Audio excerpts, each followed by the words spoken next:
எந்த பலனும் கிடைக்காம இன்னைக்கு போராடிட்டு இருக்கிற விவசாயிகளை நினைச்சா கொஞ்சம் வலிக்குதுங்க. எதிர்கட்சியா இருக்கும் போது விவசாயிகளுக்கு ஆதரவு, ஆளுங்கட்சியா இருக்கும் போது விவசாயிகளுக்கு எதிர்ப்பா? இது எனக்கு புரியலையே. இனிமேலும் சொல்றேன், உங்க நாடகத்தெல்லாம் பார்த்துக்கிட்டு மக்கள் சும்மா இருக்க மாட்டாங்க.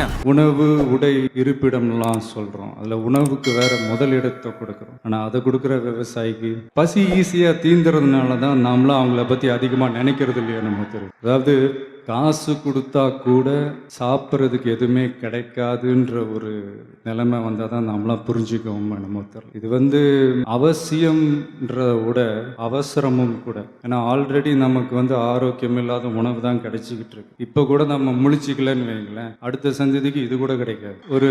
அது என்ன சொல்ற, சும்மா ஒரு எக்ஸாம்பிளுக்கு சொல்கிறேன். ஒரு கடையினுடைய ஒரு முதலாளி, எனி முதலாளி தான் உற்பத்தி பண்ணுற ஒரு பொருளை இன்னொரு கடையில் போய் வாங்க மாட்டான். ஃபார் எக்ஸாம்பிள் சொல்ல போனால், ஒரு நகை கடை ஓனர் இன்னொரு நகை கடையில் போய் நகை எடுக்க மாட்டார். ஒரு ஜவுளி கடை ஓனர் இன்னொரு ஜவுளி கடையில் போய் துணி எடுக்க மாட்டார். ஆனால் ஒரு விவசாயி மட்டும்தான் ரேஷன் கடை கியூவில் நிற்கிறான். அதுவும் எதுக்குன்னா இலவச அரிசி. ஒரு 910 நாட்களுக்கு மேல உங்க மண்ணுக்காக போராடிட்டு இருக்கீங்க. உங்க போராட்டத்தை பத்தி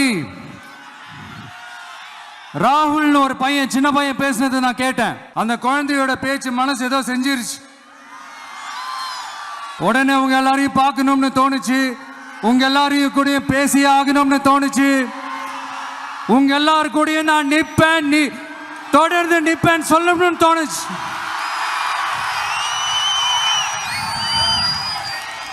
ஒவ்வொரு வீட்டுக்கும் ரொம்ப முக்கியமானவங்க அந்த வீட்டில் இருக்கிற பெரியவங்க தான்.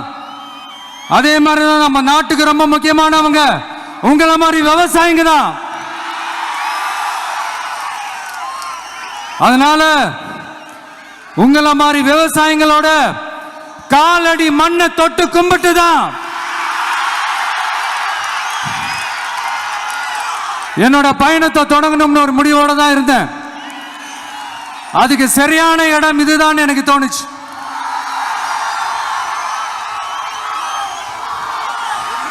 என்ன, உங்க வீட்டில் இருக்கிற ஒரு மகனா, என்னோட கள அரசியல் பயணம் உங்களோட ஆசீர்வாதத்தோட இங்கிருந்து தான் தொடங்குது. நம்மளுடைய முதல் மாநில மாநாட்டில் நம்ம கட்சியினுடைய கொள்கையை பத்திலாம் தான் எடுத்து சொன்னேன். அதுல ஒண்ணுதான் இயற்கை வள பாதுகாப்பு. சூழலியல் மற்றும் காலநிலை நெருக்கடியை எதிர்கொள்ளக்கூடிய, இயற்கைக்கு ஊறு விளைவிக்காத பகுதிசார் மாநில வளர்ச்சி பரவலாக்கம். இதான் நாம் அறிவிச்ச அந்த கொள்கை. இதான் நான் இங்க சொல்றதுக்கு காரணம் ஓட்டு அரசியலுக்காக இல்லை.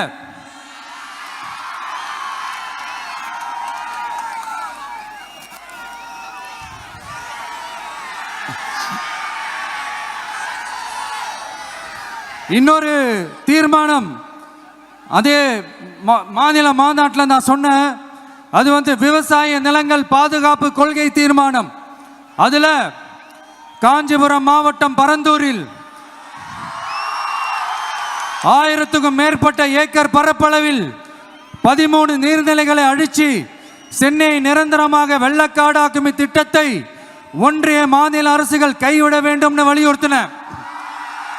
அது மட்டும் இல்லாம இந்த மண்ணுக்காகவும் மக்களுக்காகவும் நம்ம விவசாயிகள் பாதிக்கிற இந்த திட்டத்துக்கு எதிராக சட்ட போராட்டம் நடத்தவும் தயங்க மாட்டோம்னு சொல்லியிருந்தோம். அதை இங்க உங்க முன்னாடி ரொம்ப ஸ்ட்ராங்கா வலியுறுத்துறேன். இந்த பிரச்சனையில நான் உங்களோட உறுதியா நிற்பேன்.